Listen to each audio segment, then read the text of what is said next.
अच्छा, how can you ensure कि आप इतनी बड़ी केस स्टडी को एक बार में इफेक्टिवली पढ़ लें और उसके बाद एक अच्छा आंसर लिख पाए? तो see, usually what happens in these case studies is कि लास्ट के जो 2 और 3 लाइंस होते हैं क्वेश्चंस के, वहां पे आपको कुछ इंस्ट्रक्शंस दिए जाते हैं what you are expected to write in the answer. For example, इस केस स्टडी में दिस इज वेरी एपरेंट। कैसे? कि लास्ट की लाइन अगर आप पढ़ते हो, फेस्ड विद दिस सिचुएशन, इस सिचुएशन में आपको क्या क्या बताना है? What will you do? critically examine the various conflicts of interest and explain your responsibilities as a public servant. So you have been given 3 different instructions for this case study. अगर आपको ये पता है तो you can start reading the question more effectively now. देखते हैं कैसे। As a senior officer in the ministry, so first of all कि आपको ये पता लग गया है कि आपको किस पर्सपेक्टिव से इसको आंसर करना है। सेकेंडली, अगर आपको वेरियस कॉन्फ्लिक्ट्स ऑफ इंटरेस्ट के बारे में बताना है तो you have to also identify what are the various interested parties और the various stakeholders in the given situation. तो आप इसको अंडरलाइन करते जाइए क्वेश्चन को, जो भी आपको रेलेवेंट चीजें लग रही हैं, and start identifying all of the interested parties. तो पहले तो आप खुद हो गए a senior officer in the ministry. You have access to important policy decisions and upcoming big announcements such as road construction projects before they are notified in the public domain. तो ये पहली लाइन समझ पढ़ के आपको ये समझ में आ रहा है that this also has to do something with confidentiality, right? अभी आपने पूरी केस स्टडी का क्वेश्चन पढ़ा भी नहीं है, लेकिन you have been able to identify some talking points for your answer. ठीक है, आगे बढ़ते हैं। The ministry is about to announce a mega road project for which the drawings are already in place. तो it is talking about a mega road project जो कि final stages of designing में पहुंच चुका है। Sufficient care was taken by the planners to make use of government land with minimum land acquisition. So minimum land acquisition is taking place. That means the expenditure of the government is going to be very limited. अच्छा, compensation rate for the private parties for was also finalized as per the government rules. Again, policy drafting phase के ज्यादातर काम हो चुके हैं। Care was also taken to minimize deforestation. Okay, very good. Once the project is announced, it is expected that there will be a huge spurt in real estate prices in and around the area. ठीक है, so there will be a huge spurt in real estate prices. तो ये paragraph पढ़ के आपको situation clear हो गई है कि क्या क्या चीजें इसमें रेलेवेंट हैं। You are a senior officer, so you are one of the stakeholders in this situation. Again, there are some private parties, right? कहाँ गया private parties? So there are some private parties who are also stakeholders in this situation, and you also have to take care of environment. Deforestation का issue भी यहाँ पे relevant है। Meanwhile, the minister, he is going to be another stakeholder, तो इनको भी identify कर लीजिए। The minister concerned insists that you realign the road in such a way that it comes closer to his 20-acre farmhouse. So what is he asking you to do? For example, अगर ये road project originally था, he wants you to divert it. Why? क्योंकि यहाँ पे इनका 20 एकड़ का एक फार्म हाउस है, और रोड प्रोजेक्ट बनने से होगा क्या कि इनके फार्म हाउस की वैल्यू बहुत ज्यादा बढ़ जाएगी। There will be a huge spurt in the value of his farm house, so he wants to take advantage of that, right? अच्छा, he suggests that he would facilitate the purchase of a big plot of land in your wife's name. तो आपको रिश्वत देने की कोशिश कर रहे हैं।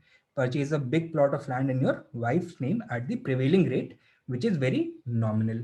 जो अभी वहां पे सिचुएशन है, रोड कोई बनी नहीं है, nor has there been any information released about consideration of such a road project. तो जमीन के दाम बहुत कम है, एंड अभी अगर खरीद लेते हैं तो आगे चल के फायदा होगा, क्योंकि यहाँ पे एक रीअलाइंड रोड प्रोजेक्ट भी क्रिएट किया जाएगा, राइट? अच्छा, he promises to supplement your savings in case you do not have sufficient funds. तो Apart from this, he's also saying that he will supplement your savings if you do not have the money to buy the land. Okay, however, by the act of realignment, a lot of agricultural lands has to be acquired. So that is one problem, कि बहुत ज़्यादा land acquisition करना पड़ेगा, which is mostly agricultural land, thereby causing considerable financial burden to the government. That is another problem, and the displacement of farmers. And as if that is not enough, it will involve cutting down a large number of trees, denuding the area of green cover, right? So these are the various factors in your equation, and on the basis of this, you have to formulate your answer. So let us see how we will do that. तो देखो, हमने identify किया कि आपको यहाँ पे तीन चीजें करनी है. क्या क्या?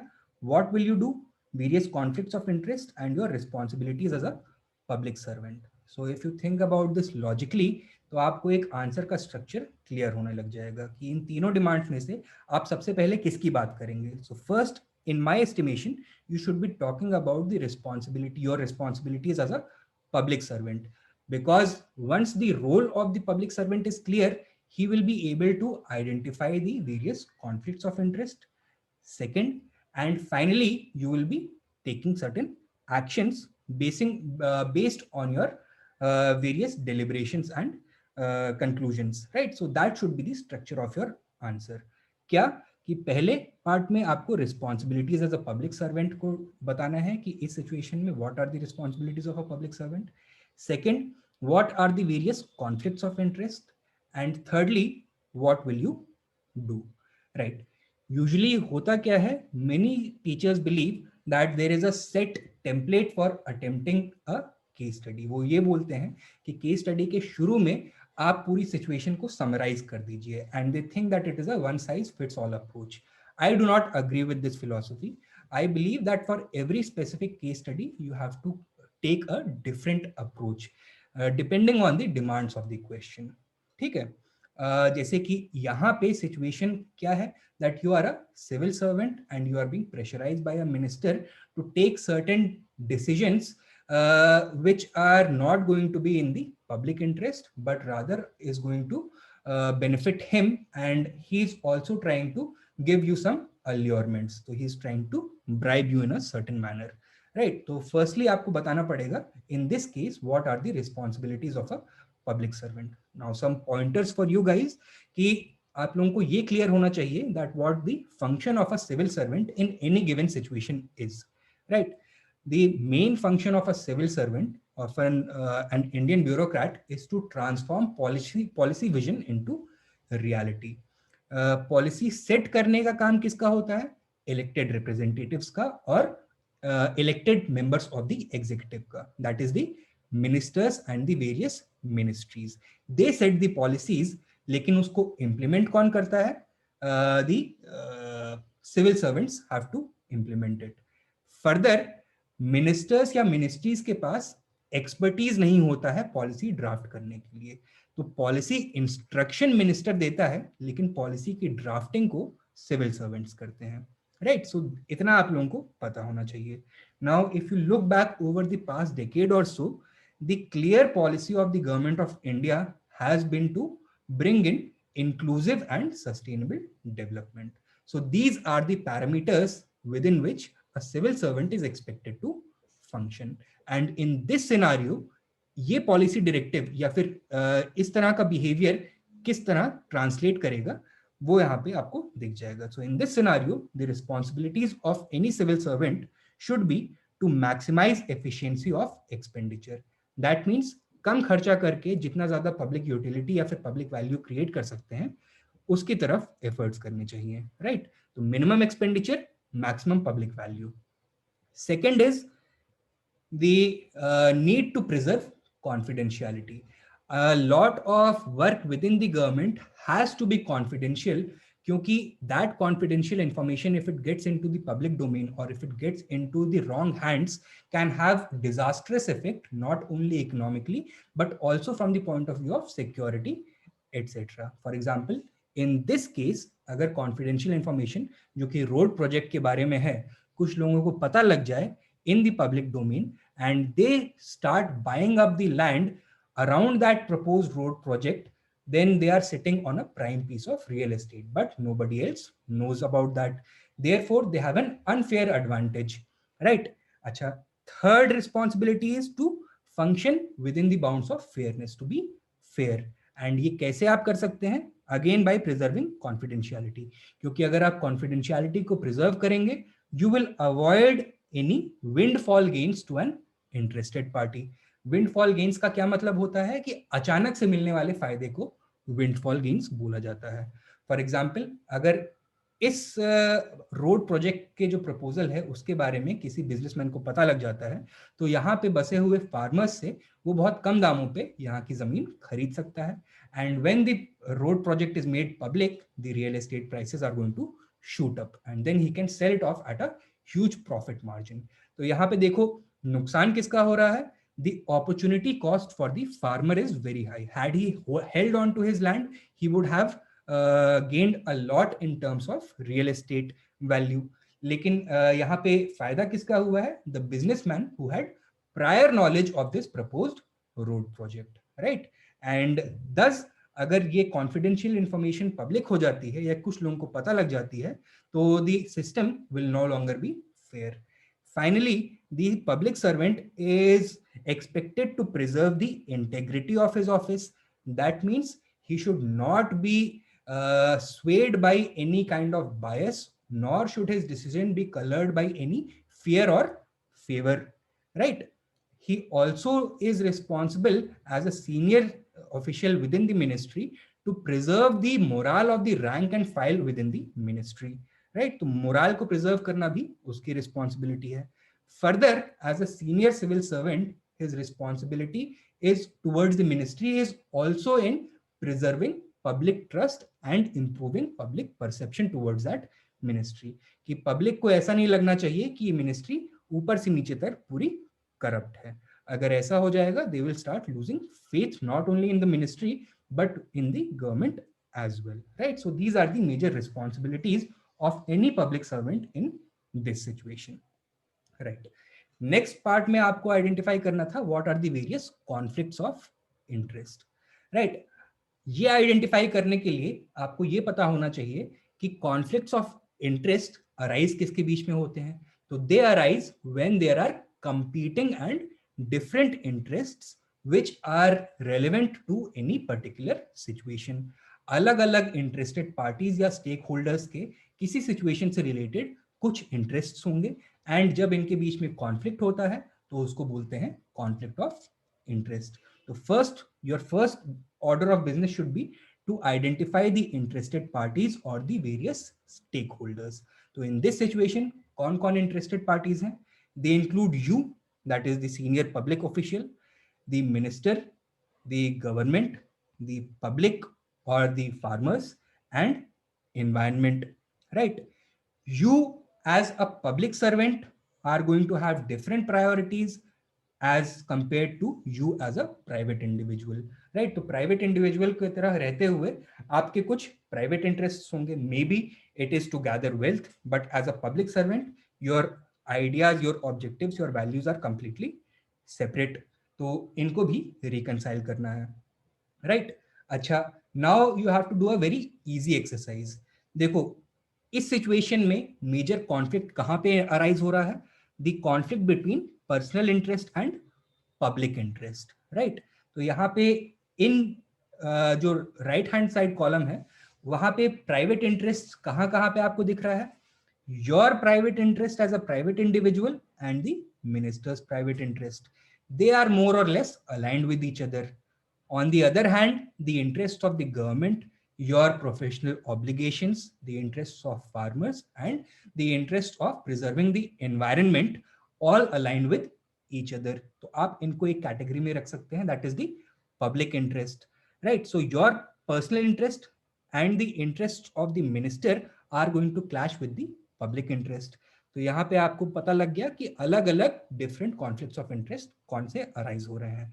For example, your personal interest versus the interest of minimizing government expenditure, that is one conflict of interest.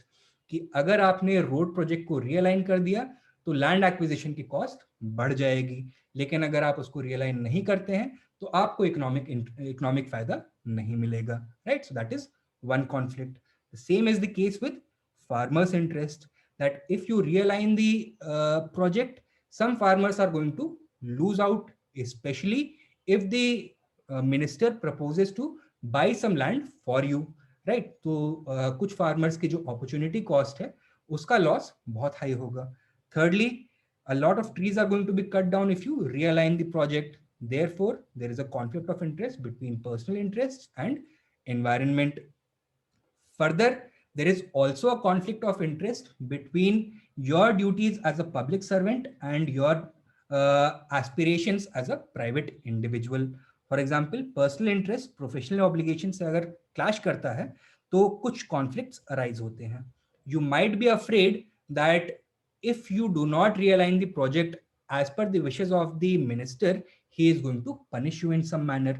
कुछ retribution होगा. He may transfer you or get you suspended or something like that. And on the other hand, you want to maintain the integrity of your office. Further, एक और inner conflict भी arise होता है, that is the crisis of conscience. That on the one hand, the allurement of a huge windfall in your personal fortunes can be very, very attractive. But on the other hand, if you accept the minister's order, will you be able to live with yourself? Because you have spent all your life behaving a certain manner, growing up with a certain set of values and functioning with a certain tradition. क्या आप कुछ पैसों के लिए अपने पूरे tradition को, अपनी पूरी हिस्ट्री को मिटा देंगे? So that is going to create a crisis of conscience within your mind, right? So this is the internal conflict of interest that is going to arise. Finally, the personal interest is also going to conflict with the public interest of maintaining morale within the ministry and preserving public perception and public trust in the ministry and government. So these are the various conflicts of interest that you have to identify. And further on the basis of this आपको एक determination तो आप यहाँ पे reach कर चुके हैं कि you do not have to agree with the minister. लेकिन for those of you are not aware, there are certain rules known as the allocation of business rules 1961. यहाँ पे गवर्नमेंट ऑफ इंडिया के जितने भी लेवल्स हैं at different levels, सारे functionaries की and सारे मेंबर्स की duties, obligations, privileges, jurisdictions and spending limits mention करी गई हैं. बहुत क्लियरली यहाँ पे ये लिखा गया है कि पॉलिसी डायरेक्टिव मिनिस्टर देगा और पॉलिसी इंप्लीमेंटेशन सिविल सर्वेंट्स करेंगे. पॉलिसी इंस्ट्रक्शन मिनिस्टर देंगे, लेकिन पॉलिसी ड्राफ्टिंग सिविल सर्वेंट्स करेंगे because they have expertise in doing that. तो मिनिस्टर अगर आपसे कोई चीज बोल रहा है तो आप उसको एब्सोल्युटली मना नहीं कर सकते हैं, लेकिन इसका ये मतलब नहीं है that you can not prevent that eventuality from taking place, right? So first of all, what you should do is try to diffuse the situation and limit the scope of conflict. As a civil servant, आपका एक major role ये भी होता है कि conflict को with in different parts of the government उसको भी मिनिमाइज किया जाए. तो ये कैसे कर सकते हैं? You can begin by reminding the minister कि आपकी भी कुछ ड्यूटीज एंड ऑब्लिगेशंस हैं towards the people who elected you, and you can try to persuade him to change his mind, right? This is probably going to convince a number of people कि नहीं, ये बंदा मेरा काम नहीं करने वाला है, I'll have to look elsewhere. या फिर this is probably not the correct course of action in this scenario, and it would dissuade the minister from doing things like this, right? अच्छा, अब अगर मिनिस्टर इसके बाद भी नहीं मानता है तो आप उसकी बात को साफ मना कर नहीं सकते हैं. So what you are going to do is कि जो भी उसने पॉलिसी इंस्ट्रक्शन आपको दिया है उसको आप एक फाइल में नोटेशन करके लिख दीजिए, and at the same time you have to note your disapproval. So you put the ministry's proposal in writing and you also note your disapproval. अब ये डिसअप्रूवल नोट करने का फायदा ये होगा कि मिनिस्टर अगर आपके रिकमेंडेशन को ओवर रूल करता है, he will have to justify it. अच्छा, another factor of the rules of government of business या फिर allocation of business rules is that the principle of checks and balances within the executive branch of the government is built within these rules. कैसे? कोई भी अगर आपके पास file है या फिर कोई भी मैटर है, फॉर एग्जांपल ये केस स्टडी पढ़ के ऐसा लगता है कि road ministry, ministry of highways transportation, surface transportation का मैटर है यहाँ पे. तो सरफेस ट्रांसपोर्टेशन मिनिस्ट्री की फाइल जो है उसको अप्रूवल अलग अलग मिनिस्ट्रीज का चाहिए होगा. फॉर एग्जाम्पल एनवायरमेंटल असेसमेंट करना होगा तो ministry of environment and forest का भी अप्रूवल चाहिए होगा. फाइनेंसेस चाहिए तो फाइनेंस मिनिस्ट्री का भी अप्रूवल चाहिए होगा. Whether it withstands the scrutiny of the law तो लॉ मिनिस्ट्री का भी अप्रूवल चाहिए होगा. अच्छा, if the limit of expenditure is very high, it will have to be decided on the higher levels of the government. So the file may even go up to the PMO or the NITI Aayog. अब यहाँ पे आपने अपना disapproval अगर note कर दिया है, and if the file is now going to be circulated at all levels within the government, तो minister also has to be very careful कि अगर मैं यहाँ पे इसके डिसीजन को ओवर रूल करता हूँ तो बाकी लोग भी मेरे से क्वेश्चन पूछेंगे. एब्राहम लिंकन ने एक बहुत फेमस कोट दिया था that you can fool some of the people all of the time. कुछ लोगों को आप हर समय बेवकूफ बना सकते हैं. You can fool all of the people some of the time. सबको आप कुछ समय के लिए बेवकूफ बना सकते हैं, but you can not fool all of the people all of the time. आप सबको हमेशा बेवकूफ नहीं बना सकते हैं. तो मिनिस्टर को ये डर रहेगा कि कभी ना कभी तो मेरी पोल खुल ही जाएगी. So this is also going to have a chilling effect on his nefarious intents, right? And this is how you should approach case studies. थोड़ी आपको नॉलेज भी होनी चाहिए कि गवर्नमेंट फंक्शन कैसे करती है, and at the same time you do not have to appear to be too idealistic or too bookish. Try to break it down into technical aspects and at the same time maintain fluidity within your answer. Again जो आपकी इसकी word limit है, it has to be within 250 words. तो 250 words में आप इस पे काफी डिटेल और अच्छा आंसर लिख सकते हैं, क्योंकि आपको ये वाला पार्ट जो है, interested parties and stakeholders वाला पार्ट, यहाँ पे आपको बताने की जरूरत नहीं है. आप जब ये बताएंगे तो यहाँ पे ये सारी चीजें ऑलरेडी रिफ्लेक्ट होंगी, राइट? तो and her conflict of interest में यू हैव टू राइट 10 और 20 वर्ड्स कि यहाँ पे इसका ये इफेक्ट है, this is the actual conflict, and उसको रिजॉल्व करने के लिए क्या मुझे कॉम्प्रोमाइजेस करने पड़ेंगे, या फिर how it affects both sides of the equation. ठीक है? So that is the answer for this case study. For other case studies दूसरी अप्रोच हम लेंगे. जैसे जैसे और केस स्टडीज डिस्कस करते जाएंगे चीजें और ज्यादा क्लियर होती जाएंगी. ठीक है? So that is it for today.